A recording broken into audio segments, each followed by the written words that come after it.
좀 있는데요. 조금 내려주시겠어요? 보이스를 약간. 네. 예, 다 같이 마태복음 7장. 예, 마태복음 7장. 나눠드린 프린트물 이제 2장 넘기시면 제가 이제 종교와 기독교의 차이라고 하는 것들이 이제 그 조지 파슨 목사님이 쓰신 글인데요. 그거를 이제 번역해서 드린 건데, 뭐 제가 설명을 안 드려도 읽어보면 금방 캐치할 수 있는 그런 내용들이 쉬운 내용이시거든요. 그러니까 참고하시라고 뒤에 부저들은 잠깐만 제가 좀 코멘트하고 넘어가겠습니다. 우선 보시면 마태복음 7장 13절. 마태복음 7장 13절 14절을 이제 같이 읽겠습니다. 마태복음 7장 13절 14절 시작. 너희는 좁은 문으로 들어가라. 멸망으로 인도하는 그 문은 넓고 그 길이 넓어 거기로 들어가는 자가 많고 생명으로 인도하는 자가 좁고 그 길이 좁아 그것을 찾는 자가 적으니라. 아멘. 여기 이제 2개의 길이 있고 또 2개의 문이 나오잖아요. 근데 여기 보면 이제 문맥을 제가 읽어보니까 이게 좁은 문 또 생명으로 인도하는 문이 있고요. 넓은 문, 넓은 길이 있잖아요. 근데 뒤에 보시면 이게 구원받은 그러니까 그리스도인들에 대한 메시지 뒤에 보면 뭐냐면 21절에 내게 주여 주여 하는 자가 다 하늘의 왕국에 들어가는 가지는 아니하고 오직 하늘에 계신 내 아버지 뜻 행하는 자라 들어가리라 말씀하시잖아요. 그러니까 종교인들을 향해서 말씀하시는 메시지일 수 있어요. 이게요. 그래서 나에게 주여 주라고 부르는데 입술로는 고백하는데 생명이 없는 사람들을 향해서 이게 문맥이 연결되고 있다는 거죠. 그래서 좁은 문으로 들어가라 말씀하실 때 이것이 많은 교회 다니시는 분들 가운데 생명 없이 그냥 종교생활 하시는 분들과 연관돼서 설명할 수 있습니다. 여기 프린트물 보시면 뭐 이게 church anarchy라는 말을 어떻게 번역했을지 모르겠지만 제가 그냥 교회교라고는 했습니다. 교회교와 기독교 사이에는 큰 차이가 있습니다. 많은 사람들이 교회에는 출석하지만 아주 적은 사람들만이 예수님께서 누가복음 12장에서 적은 무리여 두려워하지 말라 말씀하시잖아요. 적은 사람들만이 생명으로 인도하는 길로 걸어가고 있습니다. 또 많은 사람들이 그리스도의 이름을 부르고 그리스도인이라고 주장은 하지만 입술로는 이게 프로페싱 크리스찬입니다. 주장하지만 소수의 사람들만이 그리스도인이 진정 누구인지 이해하고 있습니다. 그러니까 입술로는 고백은 하지만 그 안에 생명이 없는 사람이 많다는 거죠. 또 많은 사람들은 종교적이지만 소수의 사람들만이 하나님과 바른 관계에 있다는 거예요. 그래서 이 도표는 뭐냐면 하나님의 말씀을 통해서 이제 종교와 참된 기독교, 성경적 기독교의 차이를 좀 이해할 수 있도록 도움을 주는 그런 도표인데요. 보시면 종교 왼쪽 보시면 구원은 내가 무언가를 해서 얻어야 하는 것이다. 나는 어떻게 해서든지 내가 사는 방식, 내 방식대로 구원을 받아야 한다. 종교고요. 기독교는 구원은 하나님만이 하실 수 있는 것이다. 구원은 주님께 속해 있다. 뭐 어렵지 않죠? 두 번째 종교는 do, 행하라는 한 단어로 요약된다. 근데 기독교는 done, it's done, 그죠? 다 이루었다라고 하는 단어로 요약될 수 있습니다. 또 종교적인 사람은 구원받기 위해서 선한 일들을 행하는 데 바쁩니다. 그래서 구원받지 못한 교회 다니시는 분들 보면 구원받기 위해서 너무나 열심히 전도하러 다니시잖아요. 그거 많이 보시잖아요, 그죠? 근데 구원받은 사람은 로마 사장이 말씀하신 것처럼 일하지 않아도 works not 일하지 않아도 그리스도께서 이루신 사역 위에서 쉽니다. 안식합니다. 이게 복음이죠. 그리고 종교는 trying 하는 거예요. 계속 시도하는 거예요. 근데 기독교는 뭐예요? trusting 신뢰하는 겁니다. 신뢰하는 거예요. 그리고 종교는 결코 끝나지 않는 일을 행하는 거예요. 그러니까 끝나지 않습니다. 구원의 확신 요원한 거예요. 구원 받을지 몰라요. 그래서 여러분 창세기 11장에 바벨탑을 지을 때 하늘에 닿기 위해서라는 말이 영어로 may라고 돼. may. 가능성을 얘기하는 거거든요. 그럴지 몰라. 이게 종교입니다. 근데 성경적 기독교는 뭡니까? 이미 이루신 사역에서 안식하고 믿는 거예요. 그걸 믿는 거예요. 그죠? 이미 끝난 거예요. 일은. 구원의 쓰는 끝난 거죠. 그리고 그 뒤에 보면 종교는 사람이 자기 자신을 하나님께 데리고 가려고 시도하는 것이다. 인간의 선한 행위들, 의식을 통해서, 전통을 통해서, 여러 가지 성사들을 통해서. 기독교는 뭐예요? 그리스도께서 십자가에서 우리를 위해 행하신 것을 근거로 해서 우리가 하나님께로 나아갈 수 있는 거죠. 그죠? 그리고 종교는 종교적 의식을 주장하지만 참된 기독교는 하나님과의 살아있는 참된 관계를 중요시한다는 거죠. 뭐 다 하긴 그렇고요. 또 한번 읽어보세요. 읽어보시면 어렵지 않으니까요. 어렵지 않습니다. 그래서 한 장 넘겨보시면 거기 이제 종교적인 사람하고 그리스도를 신뢰하는 사람을 이렇게 표현해놨죠. 아래 나는 근본적으로 선한 사람이다. 누군가가 하늘에 갈 자격이 있다면 바로 내가 갈 수 있다. 나의 선한 노력들, 나의 종교적 행위들, 율법을 지키는 나의 능력, 이것들을 신뢰하는 사람이 있다 이거죠. 이건 문제가 있는 기초죠. 문제가 흠이 많습니다. 기초가. 근데 구원받은 사람은 이렇게 얘기하죠. 나는 죄인입니다. 누군가 지옥에 가야 될 사람이 있다면 바로 나 같은 사람입니다. 그러나 하나님께서 나를 자신의 은혜로 구원해 주셨습니다. 그다음에 뭘 믿습니까? 이 사람은 그리스도의 인격을 믿고요. 그리스도의 행하신 사역을 믿고요. 또 그분의 말씀을 믿는 거예요. 이게. 그죠? 그 뭐 아주 기본적인 그런 내용들이니까 어렵지 않으실 것 같은데요. 그럼 이제부터는 이제 사람이 구원받으려면 어떻게 해야 하는지 구원의 조건과 관련해서 이제 하나씩 간단하게 정리해 보도록 하겠습니다. 지난 신학원 학기 때에는 구원 8가지 교리를 공부했습니다. 구원의 어떤 구원의 교리가 다이아몬드로 간다면 이 다이아몬드 속에는 각 보는 시각에 따라서 빛이 비추고 있습니다. 그죠? 여러 각도로요. 그래서 구원의 교리 가운데 구원에는 칭의, 전가, 양자사무심, 구속, 다시 태어남, 화해, 헌물 이런 것들을 공부했습니다. 근데 이번 학기 때는 그런 내용들을 이제 뭐 공부하시기 원하시면 뒤에 책도 있고 또 신학 강의를 들으시면 되는데 이번 학기 때는 좀 더 쉬운 내용이고요. 다 아시는 내용이시지만 조금 리마인드 하시는 기분으로 한번 같이 공부하면 좋을 듯 합니다. 여러분 다 아시는 말씀처럼 사도행전 16장 31절에 보시면 주 예수 그리스도를 믿으라. 그리하면 네가 구원을 받고 또 내 집이 구원을 받으리라 말씀하시잖아요. 또 에베소서 2장 8절에 보시면 너희가 믿음을 통해 은혜로 구원을 받았다고 말씀하십니다. 그리고 여러분 마귀가 하나님의 구원 계획을 알고 있을까요? 모르고 있을까요? 알고 있습니다. 그래서 씨 뿌리는 비유에 보시면 마귀가 와서 말씀을 채워가잖아요. 채워갑니다. 말씀을. 왜 채워갈까요? 그들이 믿어서 구원받지 못하도록 이렇게 말씀드리고 있어요. 그들이 believe, 그 다음에 믿어서 구원받지 못하도록 하기 위해서 말씀을 채워간다는 거죠. 마귀는 아는 거예요. 하나님의 구원 계획을 잘 압니다. 아, 예수 그리스도를 믿으면 구원이구나. 알기 때문에 갖은 노력을 다해서 방해를 해서 못 받게 하는 거죠. 그래서 우리는 생명의 말씀을 반복해서 선포해야 되겠죠.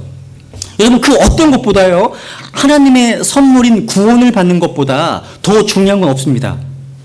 정말 그렇죠? 근데 이 구원에 있어서 어떤 분들은 오직 주 예수 그리스도를 믿음으로만 구원받는다 가르칩니다.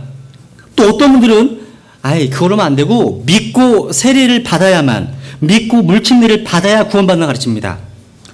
또 어떤 분들은요 더 극단으로 나가서 믿는 것으로 끝나면 안 되고 예수 그리스도의 론십, 주대심에 순종하고 제자에게 요구되는 여러 가지 조건들이 있잖아요. 그런 요구되는 사항들에 순종해야만 구원을 받는다고 믿습니다. 또 어떤 분들은 십계명을 지켜서 뭐 선행을 해서 어떤 특정 종교에서 요구되는 사항들, 남녀 호랑개교, SGI 여기서는 뭔가 계속 반복해서 고백을 해야 됩니다. 또 어떤 교회에서는 유월주를 지켜야 한다고, 어떤 교회에서는 안식일을 지켜야 된다고, 어떤 교회에서는 몇 단계를 깨달아야 한다고 구원 얻는다고 믿습니다. 그렇다면 사도 바울이 구원의 교리를 확정 지을 때 했던 말씀 기억하십니까? 그렇다면 성경이 무엇을 말하고 있느냐? 로마서 4장 3절 말씀하시잖아요. 그게 가장 중요한 거죠. 그리고 여러분 구원받기 위해서 필요한 유일한 한 가지가 있다면 그게 뭐가 있을까요? 믿음입니다. 믿음. 그러니까 구원받기 위해서 필요한 유일한 한 가지 요구사항이 있다면 그것은 믿음입니다. 믿음. 그래서 여러분 아까 인용해드렸던 빌립보 간수가 바울과 실라에게 아주 중요한 질문을 했죠. 선생들이요, 내가 구원을 받으려면 어떻게 해야 합니까? 질문했잖아요. 그때 답변은 너무나 심플, 단순 명확했습니다. 뭐라고 했습니까? 세리받으라고요? 유월절 지키라고요? 안식을 지키라고요? 십계명 지키라고요? 아닙니다. 한마디로 주 예수 그리스도를 믿으라. 이거 하나였어요. 믿으라. 그리하면 구원을 받을 것이다. 그러니까 구원받기 위해 필요한 유일한 한 가지 요구사항은 예수 그리스도를 믿는 겁니다. 믿는 거. 빌리브하는 거죠. 이제 조금 이따가 믿음이 무엇인지 제가 설명해 드릴 겁니다. 그래서 하나님께서 이뤄진 죄인에게 요구하시는 오직 한 가지. 뭐라고요? 믿음입니다. 믿음이에요. 성경은 신약 성경 전체를 통틀어서 구원에 있어 오직 페이스, 믿음만이 필요하다고 가르치고 있습니다. 그래서 제가 박스를 쳤잖아요. 이 박스에 있는 구절들을, 이거 숙제입니다. 숙제. 구절들을 다 찾아보셔서 공통점이 무엇인지를 다음 주에 저한테 얘기해 주시면 돼요. 다음 주에 공통점이 무엇인지. 제가 지금 얘기해 드릴게요. 다 찾기 힘드시잖아요. 근데 찾아오세요, 한번. 우선. 찾아오시는데, 이 모든 구절들에서 구원받기 위한 본질적인 요소, essential, 그러니까 본질적인 요소로 믿음을 말하고, 믿음을 언급하고, 믿음. 그러니까 그리스도를 믿는 것이 영원한 생명이라는 선물을 받기 위한 유일한 조건이다. 라고 말씀하고 있습니다. 이 이유도 되게 많아요. 근데 핵심되는 구절만 제가 뽑았으니까 한번 읽어보시면 좋을 것 같고요. 한번 이제 잘 하시는 말씀인데, 에베소서 2장 8절 9절 한번 읽어볼까요? 한번 찾아보세요. 에베소서 2장 8절 9절. 하도 찾으셔서 이제 거의 외우시겠죠? 이 말씀은. 그죠?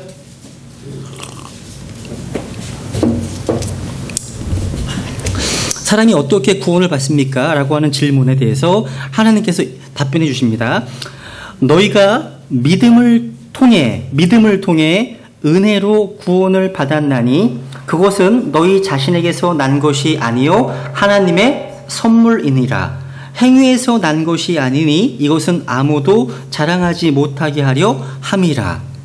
야, 하나님께서 구원하시는 방법 뭡니까? 믿음을 통해서 은혜로 구원을 받았나니. 믿음을 통해서 은혜로 구원을 받았나니. 그러니까 예수 그리스도께서 피 흘려 죽으심으로 이미 죗값이 다 지불되었기 때문에 구원은 값없이 주어지는 거죠. 그러니까 죄인이 해야 할 유일한 일이 있다면 믿음으로 그 선물을 억셉트하는 거예요. 받는 거예요. 택배 거부하면, 수치 거부하면 다른 데로 가잖아요. 마찬가지. 받아들이는 거예요. 근데 우리 주위에는 이런 구원에 있어서 어떤 인간의 어떤 땀방울, 인간의 어떤 행위를 더하려는 분들이 많이 있다는 거죠. 구원받으려면 그걸로만 안 돼. 믿음만으로 안 되고 여러 가지 것들 뭐 해야 돼. 많이 있잖아요. 근데 여러분, 성경이 반복해서 가르치고 있는 바가 뭐예요? 사람이 행위로는 구원받지 못한다는 것이죠. 그래서 디도서 3장 5절에 보면 그분께서 우리를 구원하시되 우리가 행한 의로운 행위로 하지 아니하시고 말씀하시죠. 또 디모데후서 1장 9절에 보면 그분께서 우리를 구원하시고 거룩하신 부르심으로 부르신 것은 우리의 행위에 따른 것이 아니요. 그죠? 또 로마서 3장 28절에 보시면 그러므로 우리가 결론을 내리노니 사람은 율법의 행위와 상관없이 믿음으로 의롭게 된다. 또 로마서 4장 5절에 보시면 일을 하지 아니할지라도 works not, 일을 하지 아니할지라도 행위가 없어도 경건치 아니한 자를 의롭다 하시는 이를 믿는 자에게는 그의 믿음을 의로 여기신다 말씀하십니다. 다 아시는 말씀이시잖아요. 그죠? 다시 말해서요, 구원은 무언가 어떤 일을 행하는 것, 뭐 doing something, 어떤 일을 행하는 것이 아니라 누군가를 아는 것입니다. knowing someone, 누군가를 아는 것입니다. 구원은 우리가 행하는 그 어떤 것에 어떤 근거한 것이 아니라 그리스도께서 이미 이루어 놓으신 것에 근거합니다. 이미 이루어 놓으신 것. 구원은 노력해서 되는 것이 아니라 신뢰하는 겁니다. 만약에 구원이 우리가 행하는 그 어떤 것으로 얻어질 수 있는 것이라면 우리 주님께서는 헛되이 죽으신 겁니다. 또 구원은 무언가를 계속해서 워킹 행하는 것이 아니라 누군가 행하시는 그 일 위해서 쉬는 겁니다. 안식하는 거예요. 그리고요, 선한 행위들, 선한 삶은요, 내가 구원받기 위해서 행하는 것이 아니라 구원받은 사람이 행하는 겁니다. 순서가. 선한 행위들은 구원받기 위해서 행하는 것이 아니라 구원받은 사람이 자기가 받은 구원의 목적에 부합하게 행동하는 게 바로 선한 행위입니다.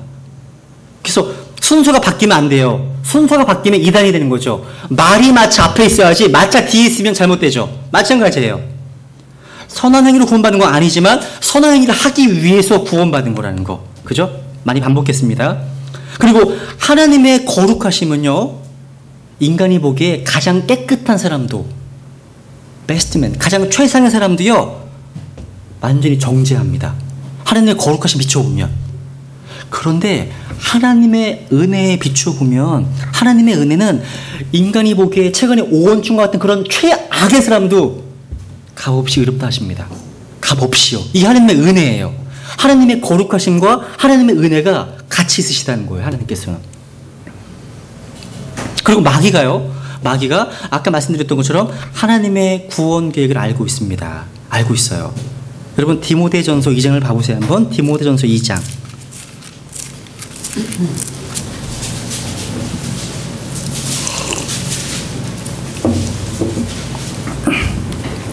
디모데전서 2장 4절.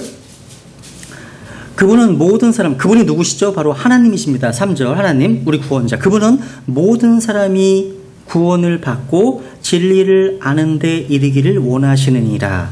원하신다. Who will. 이것이 바로 하나님의 뜻입니다. 하나님의 뜻이에요. 근데 마귀는 예수 그리스도의 영광스러운 복음의 빛이 비치지 못하도록 방해한다는 거예요. 방해합니다. 여러분, 구원에 있어 유일한 조건이 믿는 거라고 말씀드렸죠? 이게 너무 단순하니까.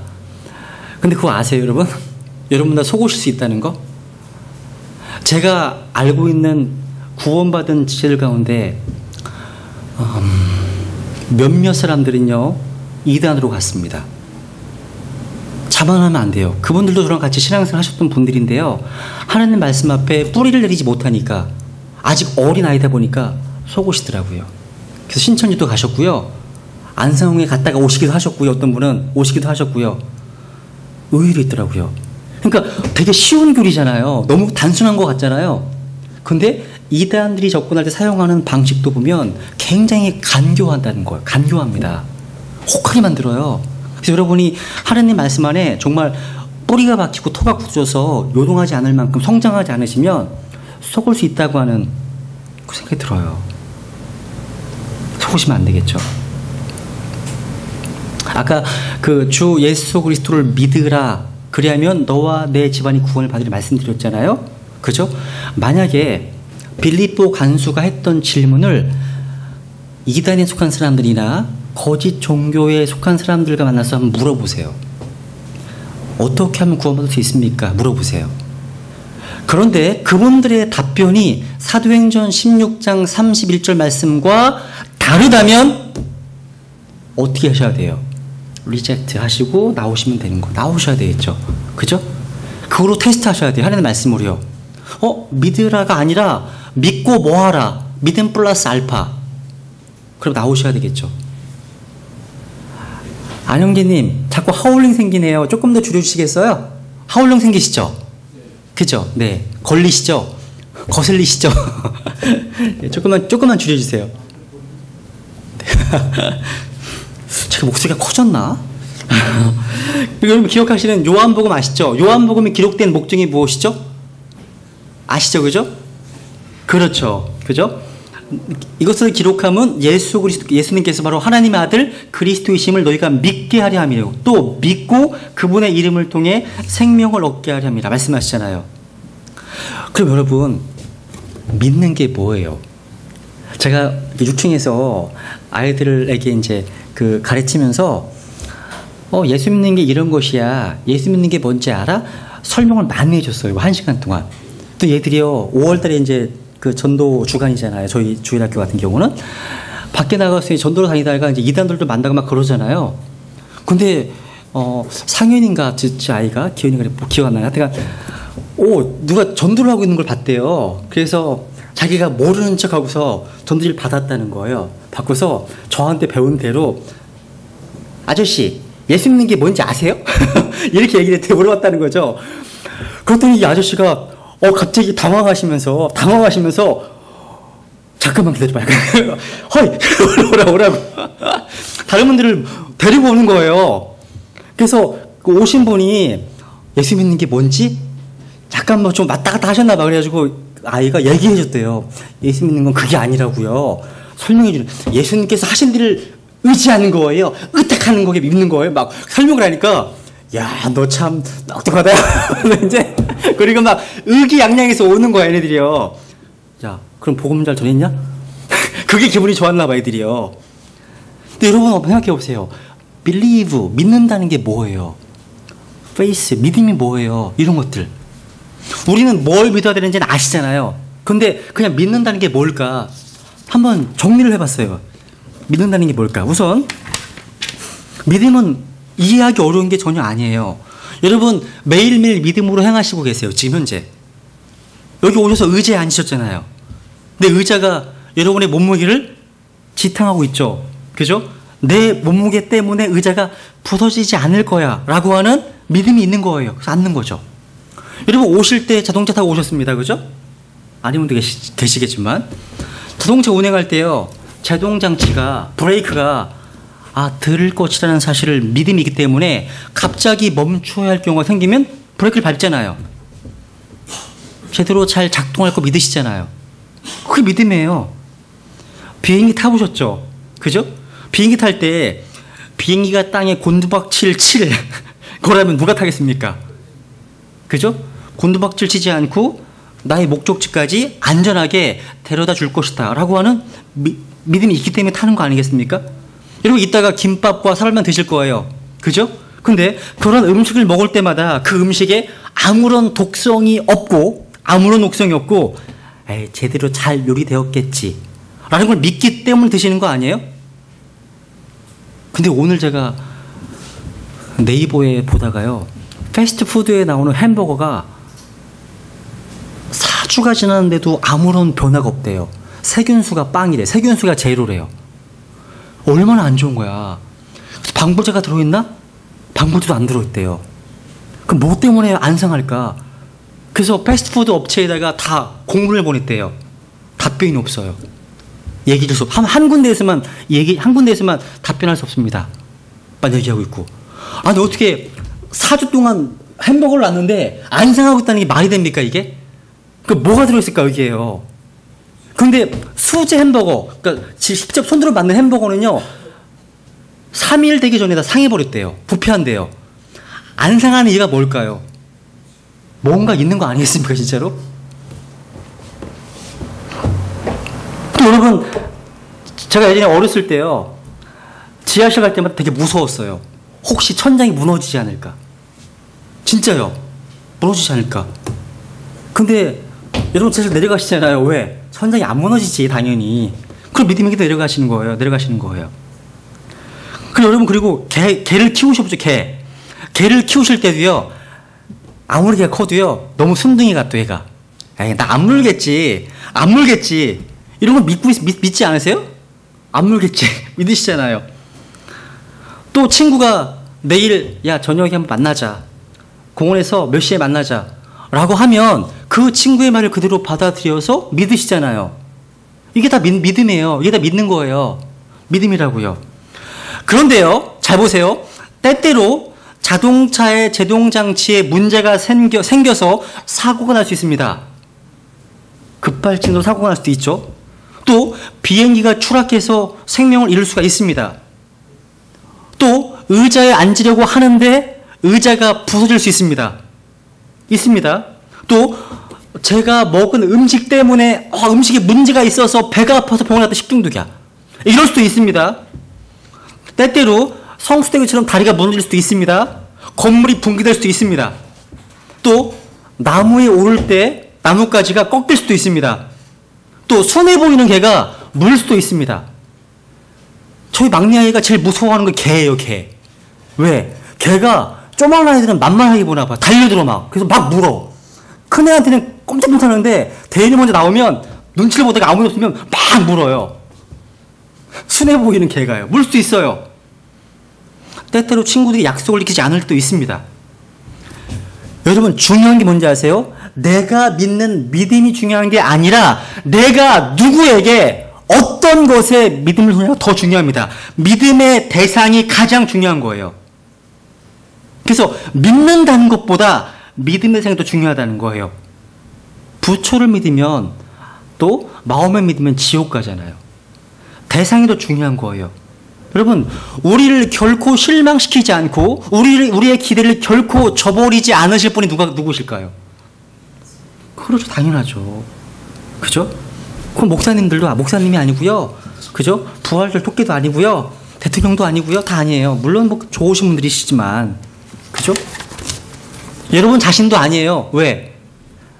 스스로 자기 자신 때문에 얼마나 실망하십니까? 얼마나 답답해 하십니까? 와 내가 왜 그렇지? 와 나는 왜 그렇지? 하나님이 뭐라고 하실까요? 너는 그럴 수밖에 없는 존재야. 이렇게 얘기하신다고요. 그러니까 나를 믿으라고 하시지. 말씀하시는 거 아니겠습니까? 그러면 이제부터 주님을 믿는다는 말이 무슨 뜻일까요? 제가 두 가지 사례를 한번 드려볼게요. 하나는 그 선교사 한 분이 이제 아프리카에 가셔가지고요. 아프리카 언어로 요한복음을 번역하려고 하셨습니다. 근데 요한복음에 believe, 믿는다는 말이 무척 많이 나오잖아요. 근데 이 believe란 단어, 이 중요한 단어를 어떠한 아프리카 단어로 번역해야 할지 아주 난관에 봉착해 있었습니다. 그래서 번역하는 와중에 그 단어를 blank, 빈 공간으로 남겨두어야 했다는 거죠. 그리고 계속해서 성경 번역을 진행했습니다. 근데 끊임없이 이 중요한 단어를 번역하지 못하는 그 자신의 무능력함 때문에 괴로워해 하셨습니다. 근데 어느 날 다른 지역에서 온 한 원주민이요. 아주 중요한 메시지를 들고 찾아왔습니다. 몇 시간 동안 얽혀있는 덤불을 막 해치고 뛰어왔기 때문에 완전히 체력이 바닥났습니다. 그리고 자신의 메시지를 전해줬습니다. 그리고 의자에 자신을 완전히 기댄 채, 의지한 채 어떤 말을 불쑥 내뱉었어요. 선교사에게 되게 생소한 아프리카 말이었어요. 선교사는 그 원주민에게 물었습니다. 무슨 뜻이냐고 이게 그 말이. 선생님 그 말은 여기에 나의 모든 무거운 짐을 내려놓고 주가 쉰다는 말이에요. 그러니까 의자에서 쉬는 걸 내뱉은 말이거든요. 모든 짐을 다 내려놓고 이제 의자에 푹 쉬고 있다는 뜻입니다. 그래서 선교사님이 하나님 감사합니다. 찬양하면서 그 단어는 바로 믿는다라는 단어를 번역하기에 딱 맞는 단어입니다. 라고 고백했다는 거예요. 그래서 요한복음이 완성되었습니다. 완성되었어요. 뭐예요? believe란 말, 믿는다는 말은 뭐냐면 자기 자신을 전적으로 주 예수님께서 매미신 팔에 안기면서 고백하는 거예요. 전 당신을 신뢰합니다. 당신에게 의탁합니다. 나를 구원할 수 있는 분으로 오직 당신만을 의지합니다. 이렇게 고백하는 거예요. 맞습니다. 또 하나의 예를 한번 들어볼게요. 주님을 믿는다는 말이 무슨 뜻일까요? 이거 실화입니다. 다 실화예요. 두 가지 다 실화입니다. 뭐냐면 혹시 나이아가라 폭포 아세요? 나이아가라 폭포 들어보셨죠? 그 나이아가라 폭포를 건너는 전문 줄타기 고개사에 대한 이야기예요. 이 폭포수를 외줄로 연결해서 그걸 건너요. 떨어지면 죽습니다. 죽음이에요. 긴 장대를 가지고요. 균형을 잡으면서 줄을 타고 걸음을 내딛기 시작합니다. 군중들은 조용하게 지켜봅니다. 마침내 줄 끝에 무사히 도달합니다. 큰 박수 소리가 폭포에 울려 퍼집니다. 그때 그 사람이요. 야, 이게 참 놀랍습니다. 군중들에게 돌아서 가지고 놀라운 제안을 하나 합니다. 그는 자신의 등에 한 사람을 태우고 그 폭포를 다시 건너겠다고 말합니다. 그러면서 누가 내 등에 타겠냐고 묻습니다. 그 고개사가요, 어떤 한 사람을 딱 지목해서 얘기합니다. 당신은 제가 이 줄을 당신을 데리고 안전하게 건널 수 있다고 믿으십니까? 그 사람이 봤으니까 I believe, 나 확실히 믿습니다. 대답했어요. 그렇다면 당신이 그 사람이 되어주시겠습니까? 갑자기 당황하기 시작합니다. 저를요? No! No! 지금 제 생명의 위험에 빠지는 것들을 생각하지 않으시나요? 하고 확 가버립니다. 그 고기사는요, 옆에 서 있던 또 다른 사람에게 묻습니다. 그러면 당신은 어떠십니까? 당신은? 난 믿습니다. I believe, 믿습니다. 사실 저는 그것에 대해서 한 줌의 의심도 없습니다. 고기사는 당신은 저를 신뢰하십니까? 네, 그렇습니다. 등에 탔어요. 사람들은 숨을 죽이면서 그가 고기사의 등에 올라타서 한 걸음 한 걸음 걸어가는 것을 지켜봅니다. 마침내 땅에 도착합니다. 슈라입니다. 슈라요. 이름까지 얘기해 드릴까요? 혹시 기네스북에 나와 있는 거예요. 해리 콜코드라는 사람이에요. 해리 콜코드. 야, 1860년 9월 15일에 있었던 일이에요. 실화예요, 실화.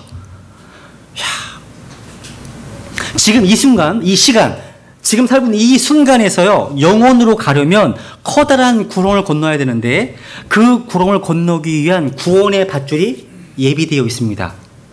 그 밧줄 위에 오직 한 분, 예수 그리스도만이 건너실 수 있습니다. 완벽하게.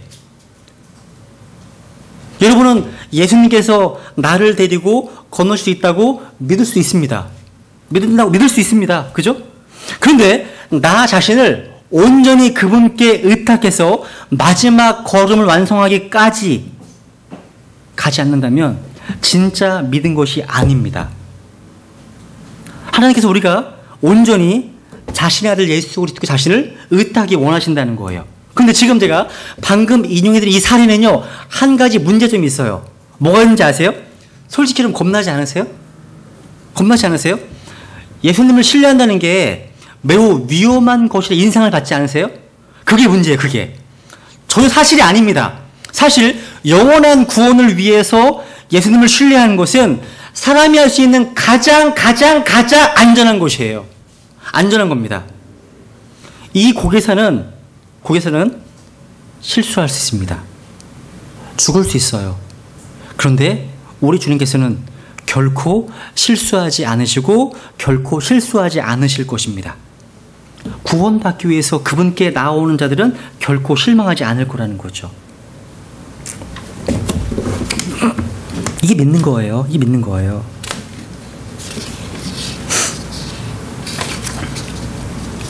사람이 구원을 받으려면 무엇을 해야 합니까? 많은 사람들은 하나님께서 말씀하신 것을 믿지 않고 그들 스스로 구원의 방법을 만들어 내었습니다. 착하게 살아. 착하게 살아. 그러면 구원받을 거야. 십계명 지켜. 그러면 구원받을 거야. 이웃을 사랑해. 그러면 구원받을 거야. 세례를 받아. 그러면 구원받을 거야. 미사를 드리고 7 성사에 순종해. 그러면 구원받을 거야. Do your best. 최선을 다해. 그러면 구원받을 거야. 매주 교회에 가. 그러면 구원받을 거야. 선한 삶을 살아. 그러면 구원받을 거야. 하나님께 기도해봐. 그러면 구원받을 거야. 뭐 이런 것 등등등등. 아니죠? 이게 사람의 방식입니다. 그래서 잠언 14장 12절에 어떤 길은 사람이 보기에 옳으나 내가 보기에 옳아 보여. 그러나 그 끝은 무슨 길이라고요? 그렇죠. 사망의 길이라고 말씀하십니다. 사망의 길이라고요. 그래서 이단에 속해 있거나 거짓 종교에 속한 사람 만나게 되시면 물어보세요. 그렇게. 그래서 하느님 말씀과 일치하는지 확인해 보시라고요. 말씀으로 시험해 보시라고요.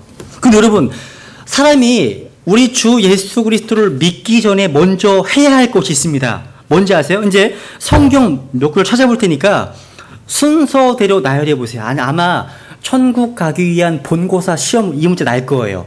순서대로 올바로 나열한 것은 무엇인가? 1, 2, 3, 4. 우선 사도행전 4장을 보세요. 사도행전 4장.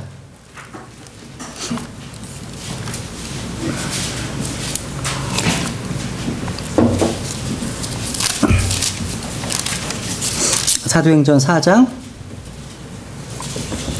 4절. 사도행전 4장 4절 보시면 그럼에도 불구하고 그 말씀을 들은 사람들 중에 많은 이가 믿었고 남자의 수가 5천쯤 되더라. 그 말씀을 들은 사람들 중에 많은 이가 믿었고, 믿기 전에 먼저 말씀을 들어야 됩니다.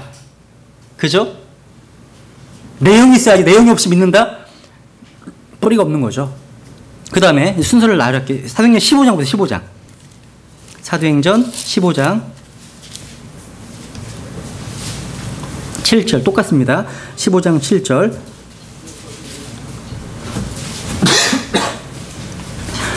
많은 논쟁이 있은 뒤에 베드로가 일어나 그들에게 이르되 사람들아 형제들아 너희가 알거니와 이방인들이 내 입을 통해 복음의 말씀을 듣고 그 다음에 믿게 하려고 하나님께서 매우 오래전에 우리 가운데서 나를 택하시고, 하나님께서 택하신 하나님의 사람 베드로를 통해서 말씀을 들었죠. 듣고 믿었습니다. 그 다음에 17절 보세요. 아니 17장 17장 11절. 이들은 데살로니가 있던 자들보다 더 고귀하여 온전히 준비된 마음으로 말씀을 받아들이고 그것들이 그러한가 하여 날마다 성경 기록들을 탐구함으로 그들 중에 많은 사람이 믿고 또 그리스 사람인 기브인들과 남자들 중에서도 적지 않은 사람이 그리하더라. 여기도 말씀을 들었습니다. 받아들였습니다. 믿은 거예요. 그 다음에 사도행전 18장 8절. 동사를 주목해 보시면 돼요. 사도행전 18장 8절. 회당에 우두머리 치리자 그리스도가 자기의 온 집과 함께 주를 믿었으며, 보세요. 그 다음 고린도 사람들 중에 많은 이들도, 그 다음 먼저 1번 첫 번째 듣고, 그 다음에 믿어, 그 다음에 침례를 받더라. 듣고 믿어 침례를 받더라. 그 순서가 어떻게 됩니까? 먼저 hear, 말씀을 듣습니다. 복음의 말씀을 듣습니다. 그거를 believe, 믿습니다. 믿으면 saved, 구원받습니다. 구원받고 나면 어떻게 해야 돼요? baptize, 침례받습니다. 듣고 믿고 구원받고 침례받고. 순서가. 그래서 우리가 정말 예수 그리스도를 믿고 구원받게 되면 정말 놀라운 일들이 일어납니다. 한 153가지 정도의 변화가 일어난대요.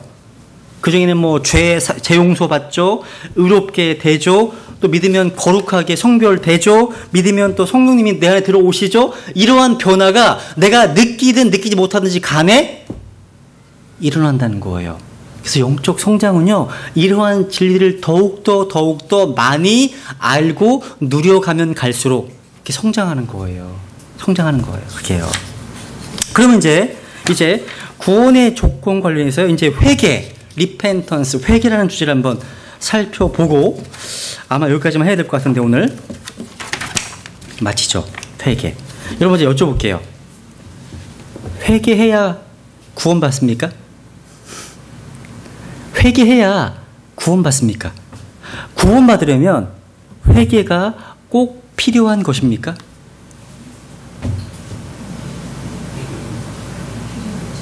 네, 필요하죠. 필요합니다. 우선 확인해 볼게요. 누가복음 13장. 네, 누가복음 13장. 그럼 믿음은 뭐냐? 말씀드릴게요. 누가복음 13장. 누가복음 13장 3절.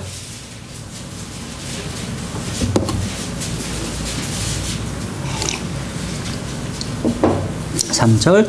내가 너희에게 이르노니 아니라 그러나 너희가 회개하지 아니하면 다 이와 같이 멸망하리라. 5절. 내가 너희에게 이르노니 아니라 그러나 너희가 회개하지 아니하면 다 그와 같이 멸망하리라 하시니라. 중요하니까 두 번이나 반복하셨습니다. 사도행전 17장 30절에 보시면 하나님께서 이같이 무지하던 때를 눈감아 주셨으나 이제는 모든 곳에서 모든 사람에게 회개하라고 명령하시나니. 회개는 바로 하나님의 명령입니다. 회개는 구원에 있어서 본질적인 조건입니다. 회개하지 않으면 멸망입니다. 멸망이에요. 회개는 절대적으로 필요합니다. 루이스 스페리 셰퍼가 쓴 조직신학 책에 보면요, 이런 표현을 했어요. 회개는 구원에 있어서 본질적인 조건이며 그 누구도 회개하지 않고 구원받을 수는 없다. 그러면 회개는 믿음과 더불어 구원받기 위한 또 하나의 조건입니까? 아닙니다. 잘 들으세요. 이제부터 회개와 믿음은요, 서로 나눌 수 없이 함께 연결되어 있습니다. 동전의 앞뒷면처럼 회개와 믿음은요. 그래서 한번 사도행전 20장 보세요. 사도행전 20장. 사도행전 20장 21절. 사도행전 20장 21절 유명한 구절이죠. 보시면 너희에게 유익한 것은 어떤 것도 숨기지 아니하고 너희에게 보여주며 공중 앞에서 또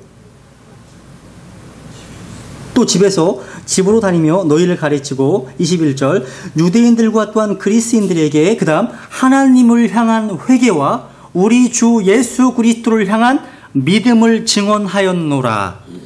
회개와 믿음 나오죠. 또 히브리서 6장 1절에 보면 죽은 행위들로부터의 회개와 하나님을 향한 믿음이 나오고요. 마가복음 1장 15절에 보시면 회개하고 믿으라. 회개하고 믿으라. 사도행전 26장 보세요. 뒤에 보세요. 사도행전 26장 20절. 사도행전 26장 20절.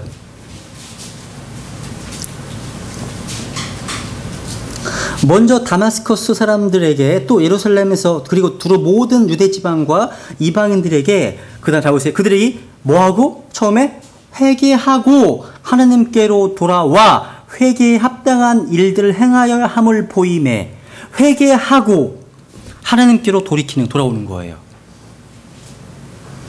회개하고 돌아오는 것. 여러분 성경에 보면 많은 성경 구절들은 믿음만이 구원의 유일한 조건이라고 말씀하고 있습니다. 또 다른 데 보면 회개가 구원의 유일한 조건으로 언급하고 있는 구절도 있습니다. 이거 전혀 모순이 아닙니다. 모순이 아니에요. 또 어떤 구절들은 둘 다를 언급하고 있습니다. 여러분 진짜 회개한 사람은 진짜 주 예수님 믿은 사람이에요. 진짜 주 예수님 믿으신 사람은요, 진짜 회개한 사람입니다. 그러니까 회개와 믿음은 서로 밀접하게 연관되어 있습니다. 뭐예요? 제가 종종 회개를 어떻게 표현하냐면 아이들한테 쉽게 설명하기 위해서 뒤로 돌아이까 이게 회개입니다. 가던 길에서 뒤로 돌아서 이게 회개예요. 가는 것. 그러니까 믿는 건 뭐예요? My way, 나의 길로부터 돌아서서 주님께로 돌아가는 게 믿음이죠. 믿음이잖아요. 그러니까 그 전에 뭐가 있는 거예요? 회개가 있는 거예요. 서로 연결되어 있다고요.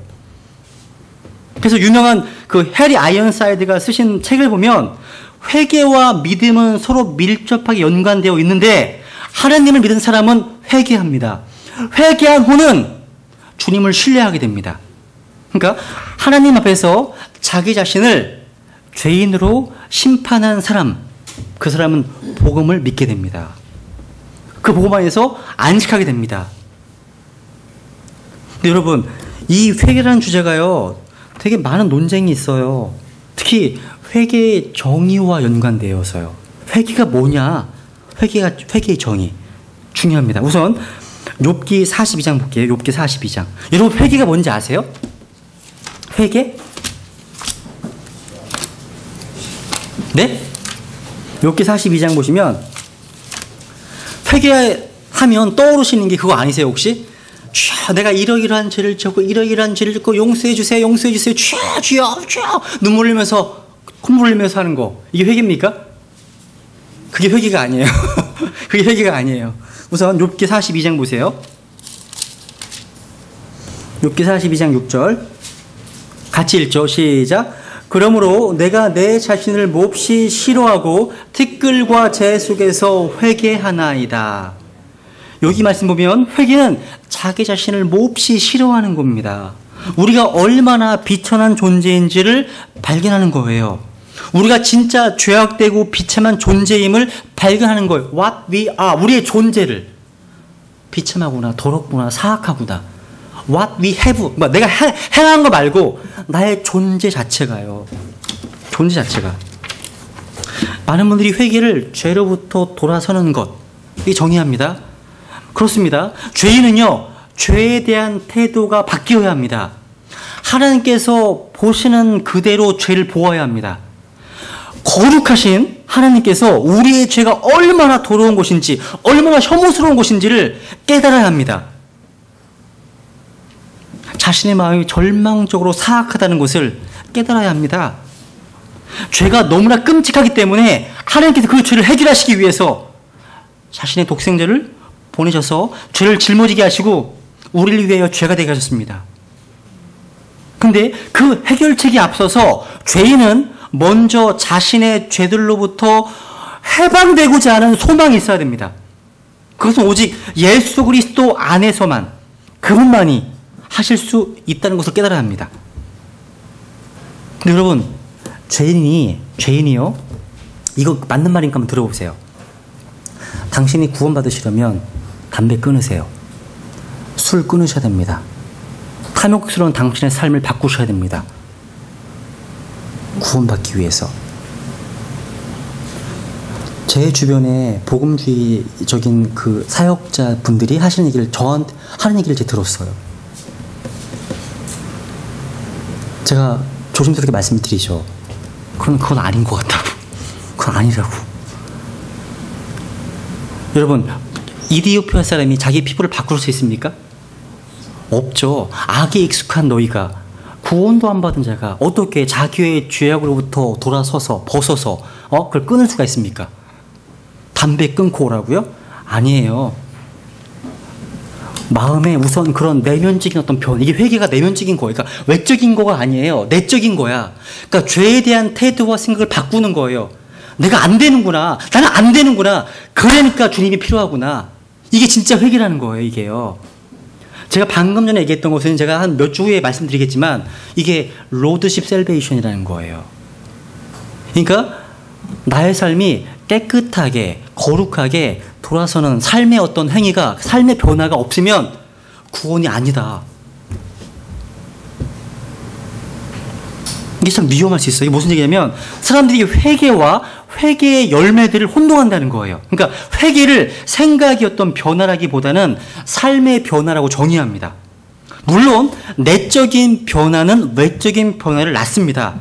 근데 우리는 결코 이 뿌리와 열매를 혼동해서는 안 돼요. 회개는요, 생각의 변화를 수반합니다. 그러니까 생각을 바꾸는 거예요. 하나님께서 생각하시는 대로 생각하고요. 하나님께서 보시는 관점대로 바라보는 것처럼 올바르게 생각하기 위해서는요, 자신의 사고방식 전체를 바꿔야 합니다. 그래서 그 해리 아이언사이드 그 목사님은 뭐 회개라는 단어는 헬라어로 메타노니아인데 메타는 체인지고 노니아는 마인드다. 그러니까 회개는 생각의 변화를 의미한다. 그런데 요거랑 비슷한 단어가 나오는데요. 보시면 마태복음 21장 봐보세요. 21장.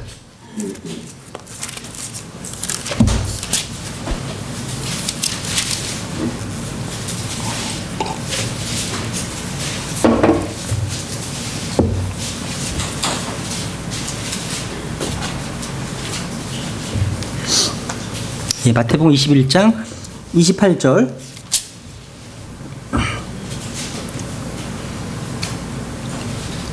그러나 너희는 어떻게 생각하느냐? 어떤 사람에게 두 아들이 있었는데 그가 첫째에게 가서 이르되 사람 아들아 오늘 내 포도원에 가서 일하라 하니 그가 응답하여 이르되 가지 아니하겠나이다 하고는 그 뒤에 뜻을 돌이켜서 갔고 그가 둘째에게 가서 또 그와 같이 말하매 그가 응답하여 이르되 아버지여 가겠나이다 하고는 가지 아니하였느니라.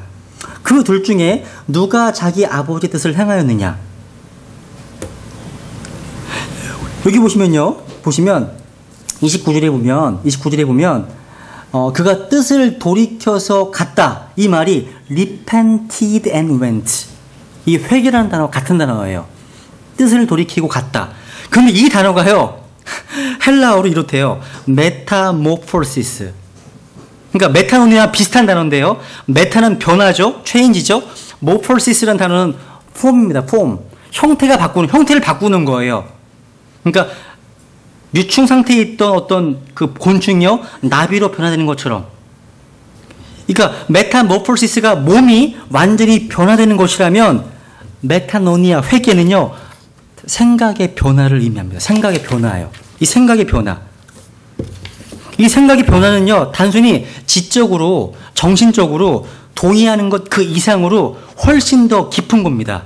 그러니까 성령님께서 그 혼 깊숙이 역사하셔서 일어난 결과예요.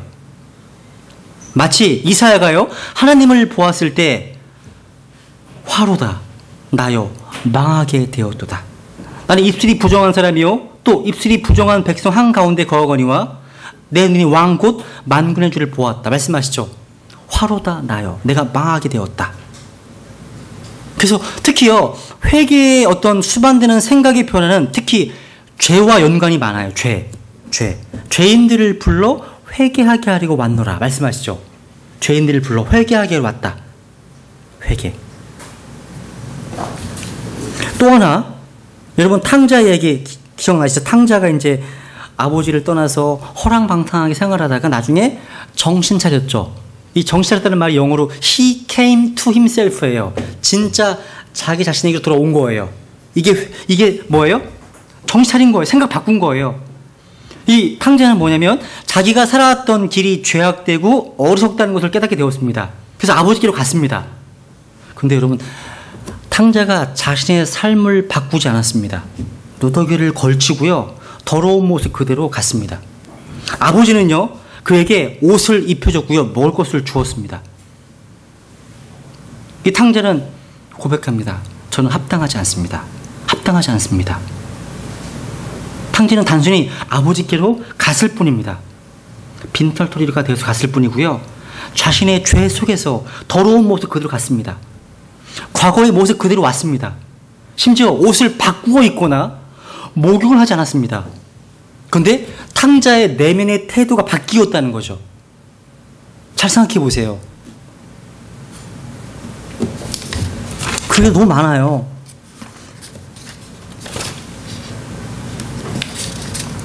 근데 여러분, 이 회개가 참된 진짜 올바른 회개가 있고 거짓된 회개가 있는 거 아세요?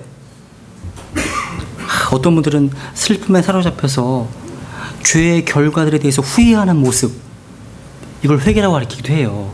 근데 아닙니다. 한번 고린도후서 7장을 볼게요.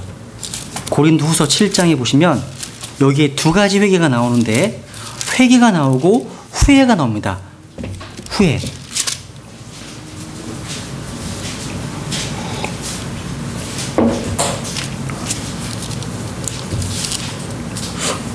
사실요, 이 회개라는 주제가요, 얼마나 광범위한지 몰라요. 저희 집에, 이름 까먹었다. 그 목사님이 쓰신 책 제목이요, 리펜턴스 하나예요. 회개인데, 책으로 굵고 한 300페이지짜리 회개 하나 있어요. 이 회개라는 주제 하나예요. 굉장히 방대해요, 양이요. 제가 시간만 있으면 좀 읽고 정리되면 참 좋을 텐데, 시간이 없으면 못 읽어서 이번 주 내내 책을요.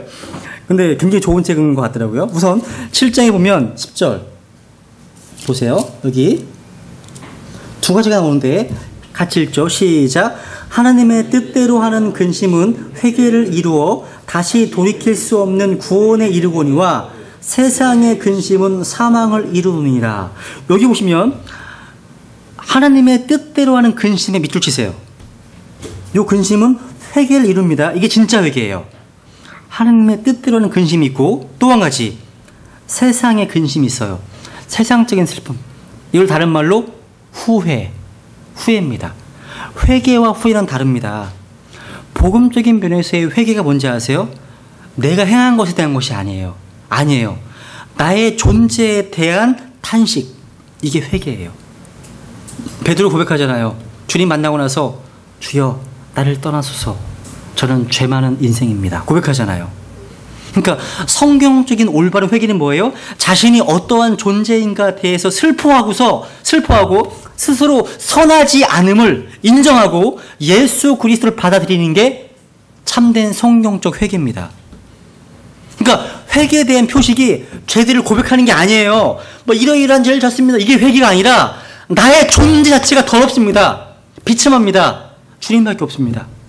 그래서 죄에서 떠나 예수 그리스도께 믿음으로 돌아서서 믿음으로 성령님의 약속을 받아들이는 게 참된 회개예요. 참된 회개예요. 그러면요, 후회는 뭐예요? 후회는 여러분, 거짓 회개로 많은 사람들이요, 회개 없이 눈물만 흘려요. 눈물만. 어떤 사례도 있을까요? 여러분, 가룟 유다가 예수님 팔고 나서 후회했죠. 후회한 거 기억나세요? 마태복음 17장에 나오잖아요. 지옥 같습니다. 그죠? 발람, 기억하시면 발람? 내가 죄를 지었나이다. 발람도 고백했습니다. 거짓 회개입니다.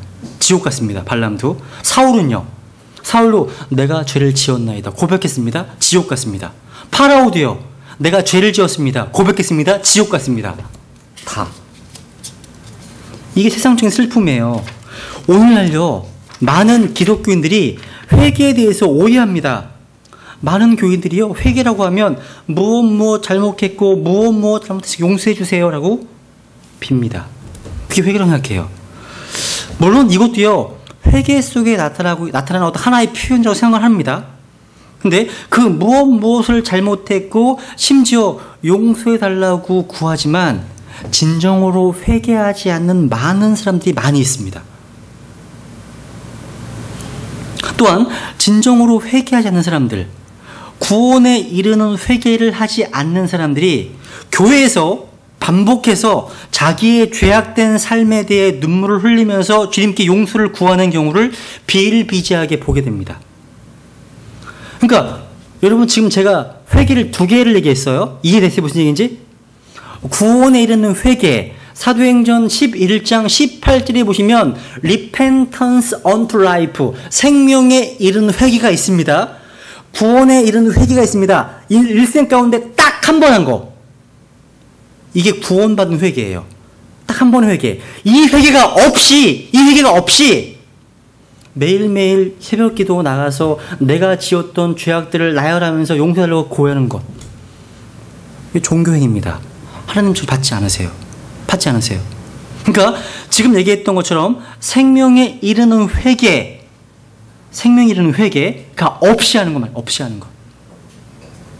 그런데 여러분, 복음주의자들 가운데요, 지금 얘기했던 것과는 정반대로 한번 그리스도께 회개했으면 더 이상 회개할 필요가 없다고 가르치는 분들도 계시더라고요. 실제로요. 이미 죄사함 다 받았는데 다시 죄 때문에 하나님께 용서를 구하는 행위는 십자가의 보혈을 믿지 않는 거야 라고 아주 용감하게 이야기하는 분들도 계십니다. 맞습니까? 제가 직접 들은 얘기를 좀 적어놓은 거예요. 극단으로 치우치면 안 돼요. 우리는 항상 균형을 잡으셔야 돼요. 기록된 성경 말씀이 회개에 대해서 무엇을 말씀하고 있는지를 조사하면 이런 오해들은 다 해결될 거라는 거죠. 성경은요, 구원에 이르는 회개와 구원받은 이후의 회개 둘 다를 다 가르치고 있습니다. 물론 거듭난 성도들이 하는 회개는요, 처음에 죄로부터 돌이켜서 하나님께로 향하는 회개, 즉 생명에 이르는 회개와는 다릅니다. 그 단회적인 생명의 회개를 하지 않았다면 그 인생에 영생은 없습니다. 영생 없습니다. 없어요. 구원도 받지 못한 상태에서 날마다 새벽 기도, 철야 기도 가서 주여! 목이 터져라 부르짖고요, 죄 용서를 구하는 분들이 많이 계시다는 거예요. 그거는 하나님과 아무 상관이 없는 종교행위입니다. 그리고 만일 구원받았지만 구원받은 그리스도인의 삶에 나타나는 잘못된 행위들, 그릇된 삶, 죄악된 행위들에 대해서 회개 안 한다면, 회개가 없다면 그 인생에게는 거룩함이나 어떠한 보상도 없습니다. 양심은 마비되어 있습니다. 화인 맞습니다. 구원받았지만 하나님께 회개하지 않는다, 자백하지 않는다, 양심은 화인 맞습니다. 감각 없는 자가 돼요. 보상도 없습니다. 부끄러운 구원이죠. 그죠? 부끄러운 구원. 자, 확인해 볼게요. 그래서 구원에 이르는 회개가 있다. 하나만 찾아볼게요. 한 구절. 사도행전 11장. 이게 단회적인 회개예요. 생명이 이르는 회개가 있다는 거죠.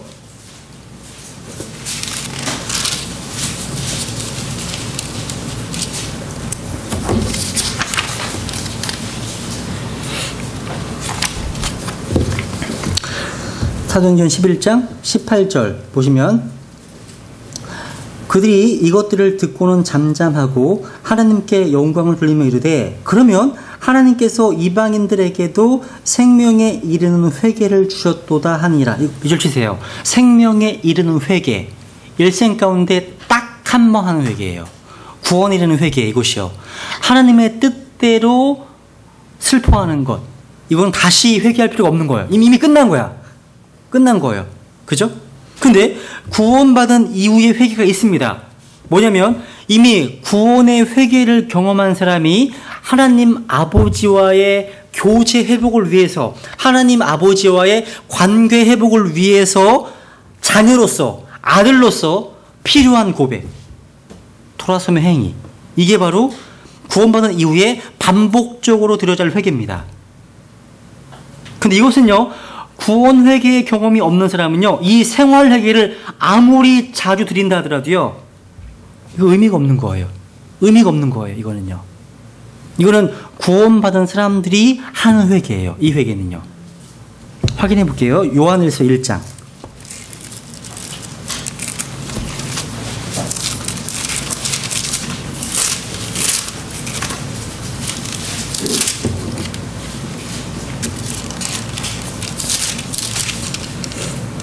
요한일서 1장 5절 보시면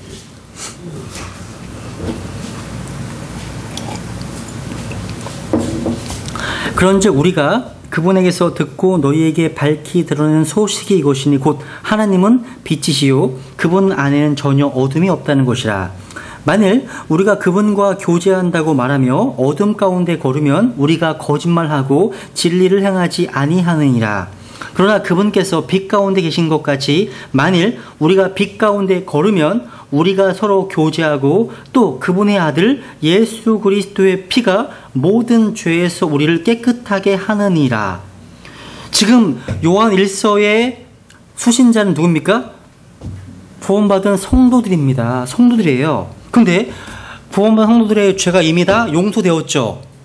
용서되었음에도 불구하고 실질에서 그분의 아들 예수 그리스도의 피가 모든 죄에서 우리를 깨끗하게 한다. 우리의 신분은, 나중에 공부하겠지만 우리의 신분은 100% 거룩하고 의롭습니다. 완벽합니다. 우리의 실제 상태는 더럽습니다. 죄가 있습니다. 죄성이 있어요. 그래서 그러한 죄 문제에 대해서 어떻게 하라고요? 성도들끼리 교제하다 보면, 이 몸된 교회 안에서 교제하다 보면 이 몸된 교회 안에 예수님의 보혈이 흐르고 있습니다. 이 보혈을 통해서 죄가 어떻게 된다고요? 깨끗하게 됩니다. 그거 느끼시지 않으세요? 저는 교제를 한 1시간, 2시간, 3시간 하다 보면 마음이 굉장히 깨끗하다는 어떤 느낌?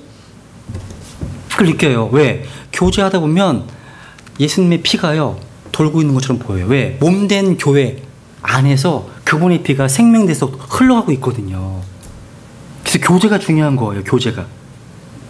근데 8절에 보시면 만일 우리에게 죄가 없다고 우리가 말하면 우리가 우리 자신을 속이며 또 진리가 우리 속에 있지 아니하니라. 야, 이것을 만약에 구원파에서 어떻게 받아들일지 참 궁금해요.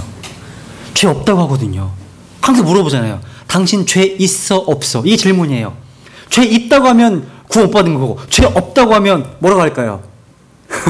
둘 다 함정이 다 있어요. 그러니까 당신 의인입니까? 죄인입니까? 물어봐. 그래서 내가 의인이라고 하잖아요? 그러면 의인은 없나니 없도다. 한 사람도 없도다. 이렇게 얘기하고요. 죄인이라고 하면 거봐 구원받는다고 얘기하고요. 다 이게 틈을 마련해놓고 있는 거야. 마치 예수님 시험한 것처럼. 근데 이렇게 지난번에 얘기해드렸죠. 어떻게 얘기하라고 했어요? 그렇죠. 그렇죠. 저는 죄인이지만 그리스도 안에서 의인입니다. 이게 가장 완벽한 대답이에요. 저는 죄인입니다. 하지만 그리스도 안에서 의인입니다면 그분들이 당황합니다. 뭐 이런 대답이 다 있냐고. 맞죠? 이게 우리의 신분과 상태를 다 얘기한 거거든요. 우리의 신분은 예수님 믿었기 때문에 100% 의롭고 거룩하고 정말 참됩니다. 근데 실제 우리의 상태는요. 비참하죠. 순간순간 비참하죠. 주님의 은혜가 아니면 안 됩니다. 고백하잖아요. 그렇게 얘기하세요. 그죠? 여기 지금 뭘 얘기하는 거예요? 하나님과의 교제가 주제야. 문맥이 하나님과 사귐, 교제를 말씀하시잖아요. 근데 구원받은 그리스도인들이 살아가는 수를 안 짓습니까? 짓습니까? 짓습니다. 며칠 전에 저희 고영기님하고요. 무슨 부속기계 사러 이제 차 타고 다니는데 무슨 얘기 나왔냐면 여기서 유턴하시려고요? 저한테 물어보시는 거예요. 아니요, 앞에 가서 할 거예요. 얘기하다가 제가 그랬어요. 제가 운전하고 가다가 옆에 형제님들이 계시면 교제하다가 거기 집중하더라고. 빨간불 때 지나가는 적이 상당히 있다고. 빨간불인데 얘기하고 가는 거예요. 얘기하다 가다가 그냥 지나간 거야. 이건 죄예요, 죄 아니에요? 이것도 죄죠. 다 죄예요. 그게 저라니까요? 이게 우리 상태라니까요? 그리고요, 저는 맨 뒤에서 끼어드는 차 있잖아요. 뒤에서 오랜 시간 동안 기다리면서 가고 있어. 앞에 다 끼어들어. 그러면, 막 화가 나요. 저 인간.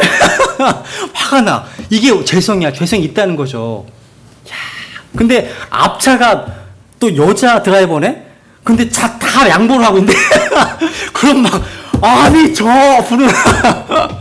뭐 화가 나요. 이게 죄성이라니까요. 죄성이라니까요. 제가 부드럽게 얘기했지만, 저 인간 이렇게 막 나온다니까요. 그러니까 우리 상태에 이런 죄가 있다고요. 상태가 이렇다고요.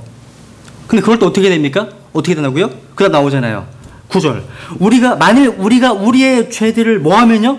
confess. 자백하면, 하나님, 제가 또 이러한 죄를 졌네요.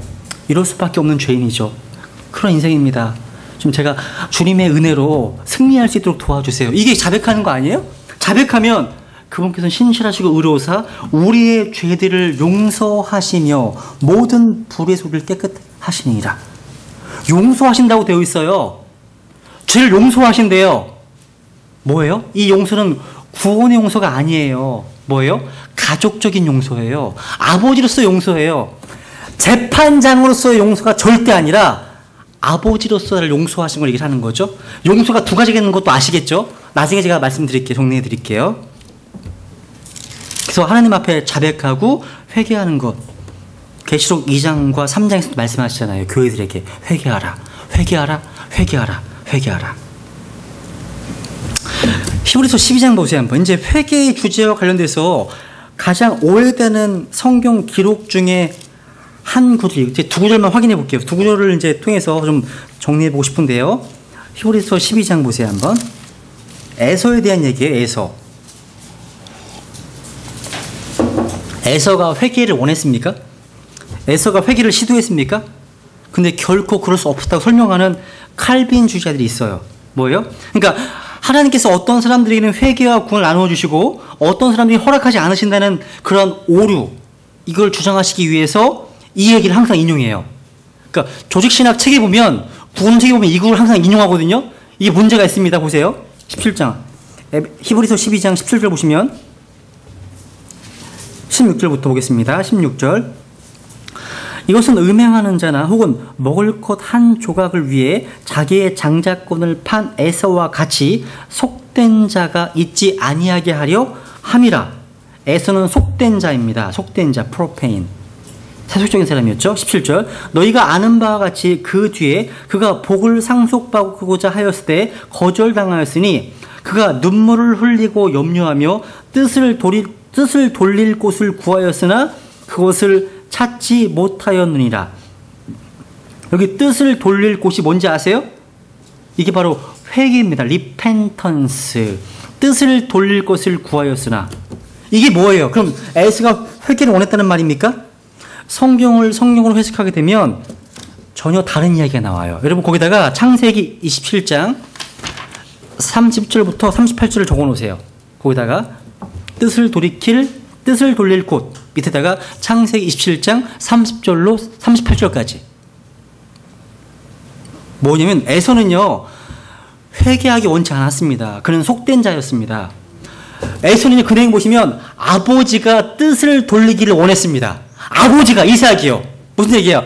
축복과 관련돼서 아버지가 생각을 바꾸어서 야곱 대신에 자신을 축복하기 원했습니다. 그러니까 아버지의 마음속에 어떤 뜻을 돌리기를 원하는 그런 기회를 얻으려고 했다는 거예요. 에서가 아니라요. 또 에서는 눈물을 흘리면서 구했대요. 그죠? 눈물을 흘리면서 염려했다고 되어 있죠? 이 눈물은요 후회의 눈물입니다. 회개가 아니에요. 아까 봤죠? 회개가 두 가지 있다는 거. 세상 근심입니다. 내가 왜 그렇게 했을까? 왜 단짝가를 팔아버렸을까? 이 후회하는 거지 진짜 회개가 아닙니다. 에서는요. 또 한 가지 문제를 짚고 가야 될 게 있는데요. 이거 뭐냐면 되게 쓸 게 없지. 나중에 제가 올라갈 거야겠구나. 또 한 가지 문제는 하나님께서도 회개하실까요? 이런 말하면 틀린 말입니다. 그러니까 영어로 얘기하면 The Repentance of God 이런 주제가 있어요. 그렇죠. 뭐냐면 repent의 뜻 자체가 뜻을 돌이키다, 생각을 바꾸다, 태도를 바꾸다 이런 측면의 단어이기 때문에 하나님의 repentance, 하나님의 회개 가능합니다. 하나님이 죄가 있어 회개하시는 게 아니라요 뜻을 돌이킬 수 있다는 거예요. 하나님도 생각을 바꾸십니다. 그런데 여러분 이 주제에 대해서 항상 하나님의 이 리펜턴스라고 하는 주제와 관련돼서 성경에 모순이 있다라고 하는 분들이 의외로 있어요. 무슨 얘기냐면 성경에 보면 찾아볼게요. 민수기 23장 몇 구절만 찾고 마치죠. 민수기 23장에 보시면 그 유명한 구절 있죠. 유명한 구절 발람이 했던 고백. 민수기 23장 19절을 보세요.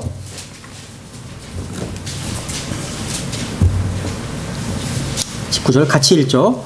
시작. 하나님은 사람이 아니시니 거짓말하지 아니하시고 사람의 아들이 아니시니 뜻을 돌이키지 아니하시는도다.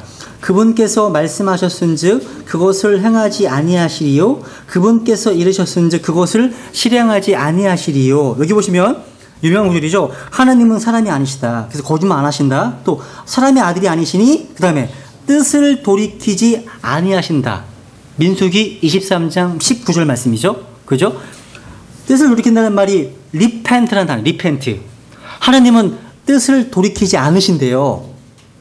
야, 그런데 여러분 성경에 보시면 뜻을 돌이키는 내용이 되게 많이 나오거든요. 한번 확인해 볼게요. 예레미야 18장. 예레미야 18장.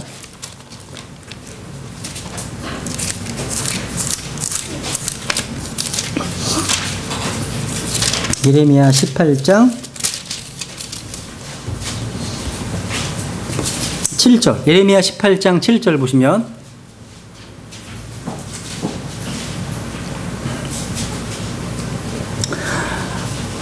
내가 어떤 민족과 어떤 왕국에 관하여 그것을 뽑고 무너뜨리며 멸하리라고 말할 때에 만일 내가 멸하리라고 선포한 그 민족이 자기들의 악에서 돌이키면 내가 그들에게 행하려고 생각했던 그 재앙에 대하여 뜻을 돌이키겠고 악에서 돌이키면 그 재앙에 대하여 뜻을 돌이키겠고 또 내가 어떤 민족과 어떤 왕국에 관하여 그것을 세우고 심으리라고 말할 때 만일 그 민족이 내 눈앞에서 악을 행하여 내 목소리에 순종하지 아니하면 내가 그들의 유익을 위해 허락하리라고 말한 그 복에 대하여 뜻을 돌이키리라. 에? 아까 하나님은 사람의 아들이 아니시니 뜻을 돌이키지 않는다고 말씀하셨는데 뜻을 돌이키시죠. 모순이다. 하나 더 볼게요. 요나서를 볼게요. 요나서 3장. 요나서 3장. 호세아, 요엘, 아모스, 오바댜, 요나. 요나쯤 가시면 좀 찾기 힘드시죠? 요나쯤 가시면 뒷부분에 요나서 3장 10절 보시면 3장 10절 하나님께서 그들이 행한 일 아주 회개했습니다. 돌이켰죠. 곧 그들이 자기들이 악한 길에서 돌이킨 것을 보시고 재앙, 즉 친히 그들에게 행하리라고 말씀하신 그 재앙에서 하나님께서 뜻을 돌이키사 그것을 행하지 아니하시니라. 또 뜻을 돌이키셨네요. 이런 사례가 되게 많이 나옵니다. 근데 여러분, 문맥을 잘 보시면 돼요. 민수기 23장에 나와 있는 말씀, 그러니까 뭐냐면 하나님께서 자신이 확정하신 일이 있습니다. 또 무조건적인 언약으로 확정하신 것은 뜻을 돌이키는 법이 없습니다. 이 문맥은요, 발람을 통해서 하나님께서 이스라엘 민족에 대한 하나님의 계획을 지금 예언하는 내용입니다. 또 하나님께서 말씀하시고 스스로 어떤 일에 대해서 맹세하시면 그 일에 대해서는 결코 돌이키심이 없습니다. 그 일은 없어요. 반드시 이루어집니다. 그런데 여러분, 조건적인 돌이킴이 있어요. 무슨 얘기냐면 하나님께서 재앙으로부터 돌이키신다는 그런 것은 우리 인간에게 달려 있습니다. 인간에게. 이것을 뭐 조건적인 후회하심 이렇게 표현하기도 합니다. 신명기 18장이나 뭐 레위기 26장 같은 데 나오죠. 그러니까 하나님의 말씀에 대한 우리의 반응에 따라서, 우리의 태도에 따라서 하나님은 자기의 생각을 바꾸실 수 있다는 거예요. 자기 뜻을요. 그러니까 확정적인 것은 안 되고 조건적인 리펜턴스에 대한 구절들은 이게 유동적이라는 거예요. 그러니까 진리의 말씀을 올바로 나누면 이러한 난제도 쉽게 해결할 수 있다는 거예요. 이해는 되시죠? 무슨 얘기인지, 그죠? 그걸 구분만 하시면 될 것 같습니다. 오늘 여기까지만 하시죠. 뭐 다음 주 원래 지금 구원의 교리 8가지는 제가 안 하겠습니다. 그거는요, 뭐 린튼 스미스 책을 읽으시거나 아니면 그 지난 학기 했던 그 강의를 참고하시면 좋을 것 같고, 아니면 또 새신자 시간에 했던 게 있으니까 하시면 될 것 같고, 이제 다음 주부터는 한 2주간에 걸쳐서 아마 구원과 관련된 이슈들, 뭐 주제론적 구원이나 이런 것들, 아니면 또 구원의 조건에 대해서 몇 가지 더 살펴보고서 이제 2주 정도 더 하고서 6월 첫째 주에는 이제 테스트를 하겠습니다. 근데 지금 제가 구상하는 것 중에 하나는 6월 첫째 주에요, 테스트를 하지만 가능하면 그 형제님들 같은 경우는 한 10분 정도 메시지를 구원과 연관돼서 메시지를 준비하셔서 여기서 프리칭 하시는 거, 그리고 끝나고 나서 다 같이 테스트하고 그렇게 하는 걸로 하겠습니다. 그래서 한번 이제 6월 첫째 주 토요일이니까요. 그때 근데 뭐 강요 안 하겠습니다. 근데 프리칭에 대해서, 프리칭과 관련돼서 원칙은 형제님들은 다 하시는 걸로 하는데, 나는 안 하겠다 하시는 분들은 뭐 빠지셔도 뭐 가합니다. 그러니까 준비해 보시면 좋을 것 같습니다. 오늘 여기까지 하겠습니다. 네.